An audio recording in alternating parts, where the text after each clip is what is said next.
Hi! ఇంట్లో కూరగాయలేమీ లేనప్పుడు నోటికి రుచిగా మినపప్పు, కొబ్బరి పచ్చడి చేసుకుంటే చాలా టేస్టీగా ఉంటుంది. అది ఎలా చేయాలో ఒకసారి చూద్దామా? ముందుగా ఒక కడాయి పెట్టుకొని సరిపడినంతగా ఆయిల్ వేసుకోవాలి. ఆయిల్ బాగా హీట్ అయిన తర్వాత ఒక కప్పు మినపప్పు వేసుకొని బాగా వేయించుకోవాలి. ఇదంతా కూడా మీడియం ఫ్లేమ్‌లో పెట్టుకొని చేసుకుంటే సరిపోతుంది. ఒక కప్పు మినపప్పు వేసుకొని చక్కగా మీడియం ఫ్లేమ్‌లో పెట్టుకొని దోరదోరగా వేయించుకోవాలి. అవి కొంచెం వేగిన తర్వాత అందులో ఒక 4, 5 ఎండుమిర్చి వేసేయాలి.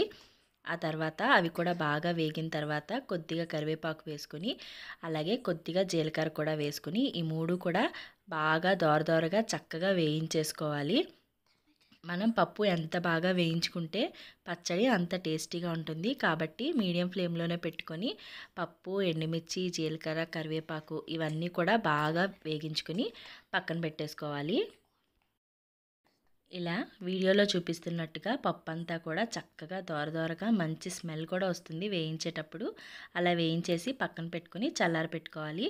అదంతా కూడా బాగా చల్లారిన తర్వాత ఒక మిక్సీ జార్‌లోకి తీసుకొని వేసుకోవాలి. దాంట్లో రుచికి తగ్గట్టుగా కొద్దిగా సాల్ట్ వేసుకున్న తర్వాత కొద్దిగా చింతపండు, ఎక్కువ వేసుకోవాల్సిన అవసరం లేదు. చాలా కొద్దిగా చింతపండు వేసేసుకొని కొద్దిగా పచ్చి కొబ్బరి చిన్న చిన్న ముక్కలుగా తురిమేసుకొని కొద్దిగా వేసుకుంటే సరిపోతుంది.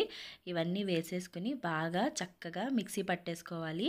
చూసారు కదా, మిక్సీ పట్టిన తర్వాత పచ్చడి అయితే మనకి రెడీ అయిపోయింది.